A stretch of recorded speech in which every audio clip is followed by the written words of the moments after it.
In these here days, a family of 3, with not much outdoor space, did find some ease.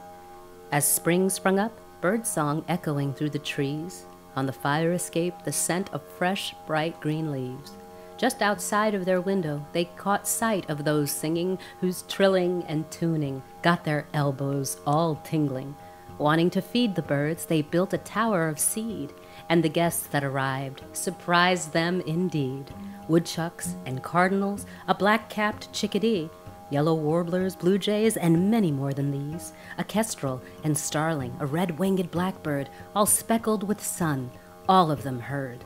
A riot of sound sweetly startling us awake, a pageant of color in which we wondrously partake.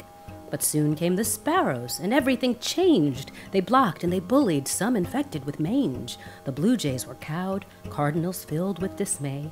Yellow thrush would rather eat every 9th day. So the sparrows hung round and ate at their leisure, until another came with muscles and no feathers. A stout squirrel with power, those famous gray hoarders.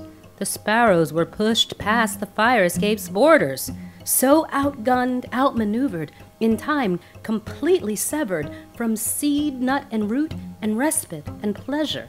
The bullies were bullied and left without treasure. The hulking gray squirrel left them soundly untethered. From that tower of seed, the squirrel came in like weather, taking bigger and bigger bites, getting bigger and better. It kept steady vigil, blocking access to seed. No bird got one victual, no matter their need. And this tower of food still stood tall, though indented. But after 2 days occurred a thing unprecedented. The tower of seed disappeared. The world was unmended. With stealth, they purloined. They pilfered, upended. They stole. Was it genius, this grifting, this theft? So patently bold, not one seed husk was left. Is there some inherent meanness inside of the squirrel? To first block the way, then say, "Fuck that. Why borrow? Sure, this is food that so many were sharing. But I'm big, and I'm strong, and I'm way beyond caring.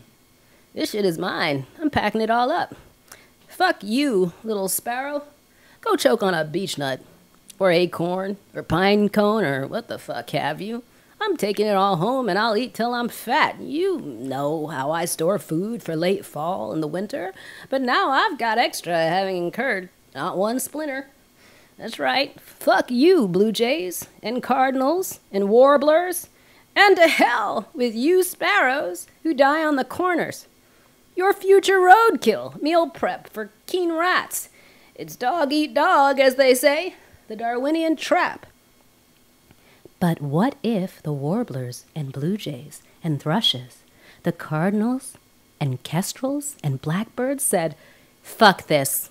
The woodchucks and titmice, the red-winged blackbird, and even the sparrow stood ground and flew upward and swirled round and round, a storm of feathers ablaze, making the squirrel dizzy, unsteady, amazed, lost in a wild flutter of wings and clatter of song. The squirrel would be blinded, uncertain, undone. The bird's storm of wings is their collective effort to make the squirrel stand down, stay quiet, and wake to a world where the seeds of plenty were shared. The squirrels bowed down, their might small when compared to the wisdom and power these smaller ones dared evince when together they grasped for breath, spun the air, and toppled an old order, hovered over the greedy, and declared, "Any code of me and me alone is the source of our despair. It's the seed of our weakness and leaves us bereft without vital care. For others and all, for ourselves too, our capacity for love atrophied, strangled, marooned."